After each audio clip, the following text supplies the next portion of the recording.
Des jeux beaux, oui, il y en a plein. Mais il ne faut pas se leurrer, des jeux moches, il en existe encore beaucoup. Un jeu moche, est-ce que ça veut dire que le jeu est mauvais ? Eh bien, pas toujours. Mais c'est certain qu'on va beaucoup moins aller vers un jeu moche. Et donc, c'est des jeux qui nous repoussent. Mais quel est le jeu qui est le plus moche ? Un jeu que je trouve particulièrement moche, et c'est pas tant le matériel, même si le matériel est pas incroyable, mais la couverture, je l'aime vraiment pas du tout. C'est le jeu Lorenzo, avec ce bonhomme qui a une drôle de tête, limite on pourrait croire qu'il a même un petit peu ses lèvres qui sont refaites, et c'est vraiment une couverture que j'aime absolument pas. Donc c'est pas que le matériel est transcendant, mais bon voilà, ça va encore, mais vraiment la couverture du jeu, je ne l'aime pas du tout. Ça me fait toujours rire parce que je parle souvent à mes partenaires français principalement et je leur dis, vous avez de trop beaux jeux. Et ça, ils comprennent pas. Parce que le marché nord-américain, quand le jeu est trop beau, les clients ils se font une idée en disant ça va être trop difficile pour moi. Donc, plus le jeu est moche, et mieux ça fonctionne. Et il y a une exception qui est présente dans tous les pays et qui bat des records de vente présentement, c'est Skijo ou Skyjo, dépendamment comment vous. Donc, c'est un jeu qui est pas forcément beau, mais qui réussit à rentrer dans toutes les familles. Donc, pour moi, c'est ma suggestion. J'aime pas dire qu'un jeu est moche. C'est rare que je trouve un jeu moche. Et de toute façon, les jeux qui sont vraiment très très très très moches, ils sont pas édités. Donc souvent, c'est une question de goût personnel. Je pourrais te dire, l'ancienne couverture de Great Western, elle était dégueulasse. Cette espèce de cow-boy en 3D là, mais horrible. Non, si, attends, il y avait Golem, un jeu qui était sorti chez des Tchèques ou je sais plus quoi. Enfin, un truc sorti il y a 2-3 ans à Essen. Mais horrible. Le Golem, il te regarde. Je me demande si c'est pas Super Meeple qui l'a édité en français. Peut-être que je me gourre, mais le Golem, il te regardait comme ça, il t'aspirait ton âme. Mais vraiment dégueulasse, quoi. Il me faisait faire des cauchemars. Je crois que les trucs avec les visages très laids, comme ça c'est pas que ça m'interpelle, c'est que ça me dégoûte. Mais, non, enfin, tu vois, là, par exemple, récemment, il y a Expression qui arrive, là, chez Néoludis. J'adore ce jeu. Je l'adore. Mais on peut pas dire qu'il est beau, quoi. C'est des smileys dessinés avec des couleurs des années 90. Et si au moins c'était des couleurs un peu, tu vois, j'aime bien l'idée un peu 90s, mais, c'est pas assez poussé pour que ce soit sexy. Vaste question. Moi, j'ai pas du tout la même définition du moche que 90% des joueurs sur cette terre, parce que une des phrases qu'on entend le plus souvent, c'est les jeux à l'allemande, c'est moche, et je suis tellement pas d'accord avec ça. Moi, c'est parmi les jeux que je trouve les plus beaux, ceux qui me donnent le plus envie d'y jouer. Je parle par exemple, je prends un exemple concret, hein. Nous avons ici Bruges, que tout le monde trouve laid. Moi, je le trouve très beau et il me donne vraiment envie d'aller jouer à ce jeu. Donc, j'ai pas du tout la même définition du moche que les gens. Et notamment, aujourd'hui, on va trouver beau des jeux avec des personnages un peu anthropomorphes, avec des visages très lisses, des gros yeux un peu manga. Je trouve ça beaucoup plus moche que le style en fait austère, que moi je préfère dire austère, que les jeux à l'allemande. Donc, cependant, il y a quelques jeux qui trouvent le moyen, de mon point de vue, d'être moche, et je mets au défi de trouver quiconque me dire cette couve est belle. Quand je vais vous le montrer, vous allez vous dire c'est vrai que là, on peut quand même tomber d'accord. Et je vous propose la couverture de San Marco, qui est un jeu d'Alan Hermoun et Aaron Weisblum, qui se passe à Venise, avec, il y a des, je crois que c'est Venise, ouais, où il y a des ponts et où on va essayer de connecter. Je sais plus très bien le jeu, hein. Il était assez éprouvant, ce jeu. C'est un jeu qui date un peu maintenant et qui date de 2001. Quand on sait la date, en plus, on se dit c'est pas possible. Le jeu, il date de 1983. Il date pas du tout de 2001. Je sais pas si t'as la couverture sous les yeux, mais je vois tes réactions dans la vidéo. Je vois les réactions de Lisfy. Je pense qu'il se régale. On a un magnifique lion doré, absolument kitsch, énorme. Le titre est doré en énorme, San Marco. C'est hyper prétentieux. On a des incrustations dignes des plus belles cartes postales de plage, avec des gondoles. La ville de Venise, on sait pas si c'est du négatif, on sait pas trop. Derrière, c'est superbe. C'est une composition qui manque totalement de goût. Si quelqu'un trouve ça beau, qu'il se manifeste dans les commentaires. Parce que là, moi, c'est exactement l'exemple de, pour moi, non, le beau, ça n'est pas que subjectif. Le beau peut être objectif. C'est juste qu'après, il faut savoir ce qui est vraiment moche, il faut savoir relativiser son moche à soi et le moche des autres. Mais il y a quand même des trucs qui sont très moches. Je pense qu'on est quand même nombreux à le penser, quoi. Et après, il y a tous les jeux en IA que j'aime pas, mais ça, c'est un autre problème. l'esthétisme d'un jeu est très variable. Je veux dire, moi, c'est pas nécessairement quelque chose qui va aller me chercher nécessairement. Visuellement, je reviens au GMT Games. Habituellement, c'est des jeux qui sont un peu fades visuellement. Moi, ça me dérange pas. Je sais qu'il y a beaucoup de gens qui ont trouvé Beyond the Sun très moche. Moi, je le trouve magnifique. Il est épuré, il est beau, il est clean. Donc, pour cette question-là, je pense que j'ai pas de réponse, le jeu le plus moche.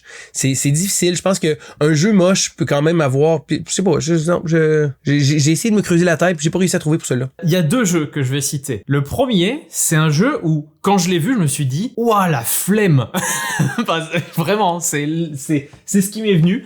Ce jeu, c'est celui-là. Mais qu'est-ce que tu fais? Exploding Kittens, donc l'entreprise Exploding Kittens, je sais pas vraiment comment elle s'appelle, parce que c'est écrit un jeu de Exploding Kittens, en ce moment fait plein de jeux, mais genre plein de jeux d'ambiance, avec toujours la même volonté de boîte, des formats et des visuels, enfin des chartes graphiques qui se ressemblent. Et je pense que cette boîte-là a été conçue dans un esprit de flemme, parce que il y a juste rien.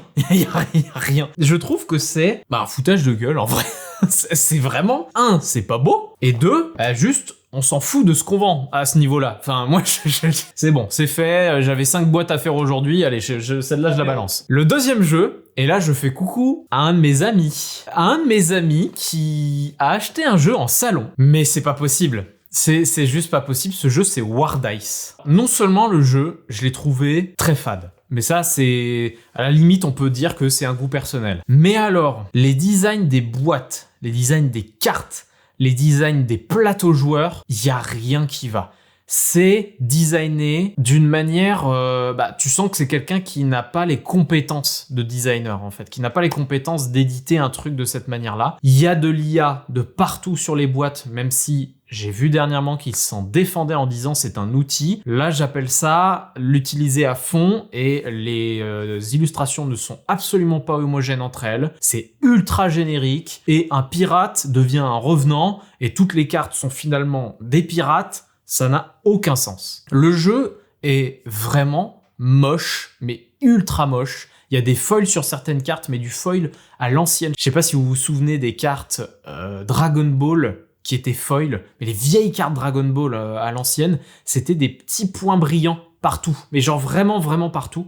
C'était dégueulasse, mais ça avait son charme à l'époque. Mais aujourd'hui, c'est juste non. À chaque fois que je voyais ce jeu de mon ami, je disais non, c'est pas possible. Tu n'as pas acheté ça 80-90 balles.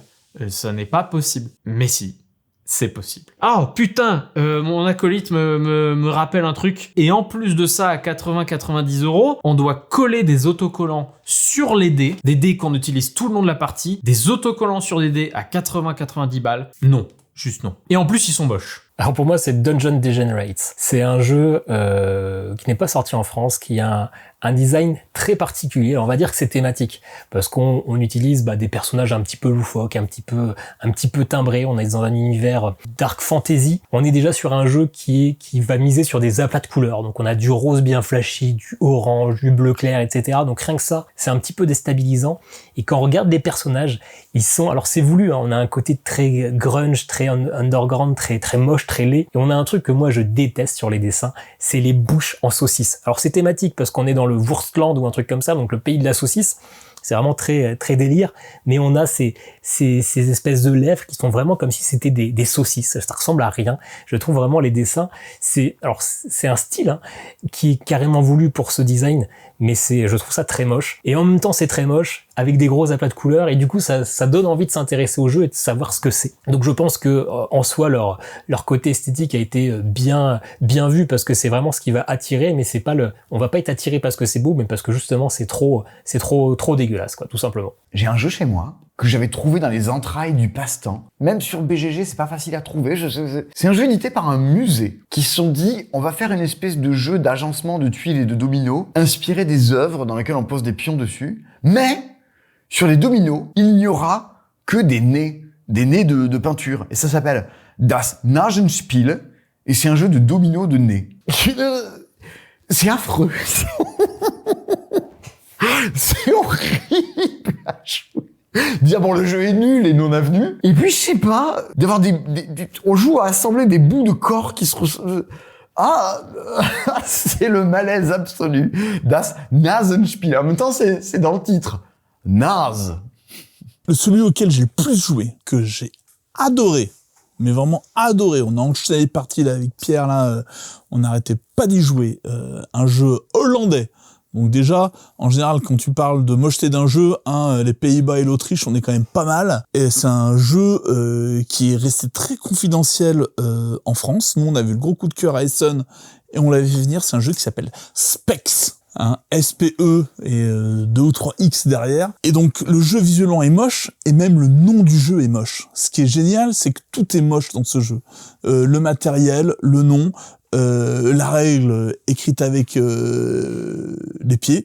Mais c'est un petit jeu de combinaison 2D où tu vas placer des petits cubes sur un plateau et tu vas scorer des points, une espèce de yams beaucoup plus malin en termes de gestion de probabilité. Il n'y a pas de thème, c'est d'une austérité totale. Le nom est dégueulasse. Même les dés en bois, ils ont réussi à mal aligner les points. C'est pour te dire où on est en termes de... Et le jeu est pareil. C'est un jeu qu'on aurait pu dire pourquoi il n'a pas marché. Je sais même pas si un jour il a été disponible en France, ce jeu-là.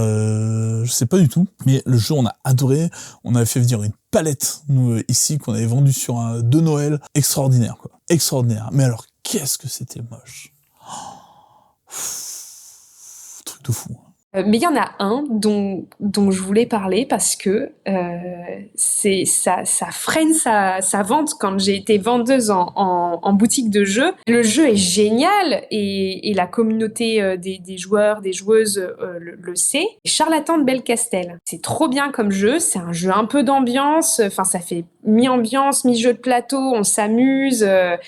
Stop ou encore. Qui va faire exploser sa potion. Mais à cause de ces illustrations un peu vieillottes à l'allemande, et ben en fait, c'est hyper dur de le vendre en boutique. Mais genre, il faut vraiment tout donner en mode hyper enthousiaste pour que la personne l'achète, quoi. Et je comprends, parce que même moi, je me souviens la première fois où j'y ai joué, où c'est un pote qui l'a sorti. Au début, j'étais là, mais qu'est-ce que c'est que ça, quoi. Et c'est dommage parce que le jeu est génial. Pour moi, c'est dans ce type-là de stop ou encore, c'est un des meilleurs, quoi. À la fois, il y a le côté stratégique de backbuilding et en même temps, le côté le côté stop ou encore quand tu mets les ingrédients sur ta potion et est-ce que tu continues, est-ce que tu t'arrêtes, et ce qui fait le côté ambiance. Vu qu'il est moche, j'arrivais pas à le vendre, quoi. C'est pour ça que je voulais parler de ce jeu-là plus que d'autres. On peut également mentionner la carte caniche de Terraforming Mars qui en fait un jeu aussi très très moche, bien que génial, mais voilà. Honnêtement, c'est aussi parce que je l'aime pas, je vais dire Terraforming Mars. C'est une horreur, c'est moche. Enfin, les cartes sont pas si vilaines. Pas si vilaines. Je viens de voir la tête derrière. Je vais dire pas si vilaines. Ça passe encore. Mais le plateau, les ressources, enfin, franchement, les 3 quarts des choses, on dirait des PNG, des PNG, pris sur Internet. Enfin, c'est pas beau, c'est pas beau, c'est fade. Personnellement, ça me fait penser à rien. Quand on me parle de terraformer Mars, enfin, je sais pas, je m'attendais à plus de visuels cool. Enfin, justement, c'est un truc comme, c'est imaginaire. On pourrait se baser un peu sur des technologies qu'on connaît en les futurisant un petit peu. Mais là, non, enfin, on prend la fusée Ariane qui a décollé la semaine dernière et on en fait une image, quoi. J'ai rien contre notre super agence internationale de spatiale, mais on va peut-être pas coloniser Mars avec une fusée Ariane, quoi. Donc non, franchement, le jeu est moche et il y a des efforts qui ont été faits par certaines personnes pour améliorer les plateaux, les choses comme ça. Mais moi, personnellement, je trouve que le jeu est moche. Alors, j'ai une formation graphisme, direction artistique, donc je suis très sensible à la beauté des jeux. Non, sans blague à part, le jeu que je trouve le plus moche, alors que c'est un bon jeu, hein. Fantasy Realms. Pourquoi couverture? Non. Les cartes. C'est un jeu où on va passer notre temps à regarder nos cartes quand même. Je n'ai que ça à faire de la partie. Regardez mes cartes, regardez les cartes. Elles ne sont pas belles. Le design graphique n'est pas beau. Vraiment, il n'y a rien qui me donne du plaisir là-dedans. Dans un jeu avec autant de cartes, c'est quand même si triste qu'elles soient toutes si moches. Non, il est vilain, je suis désolée, il est vilain. Désolée pour toutes les personnes qui le trouvent magnifique. C'est vraiment les goûts et les couleurs. On a dit le jeu que tu trouves le plus moche. J'ai pas dit c'est dégueulasse, j'ai dit j'aime pas. Ok ? Non, Fantasy Realms. Pas ma cam. Vous avez aimé cette vidéo? Alors likez et commentez quel est pour vous le jeu qui est le plus moche. Et je vous dis à bientôt pour une prochaine vidéo, le jeu. Allez, salut!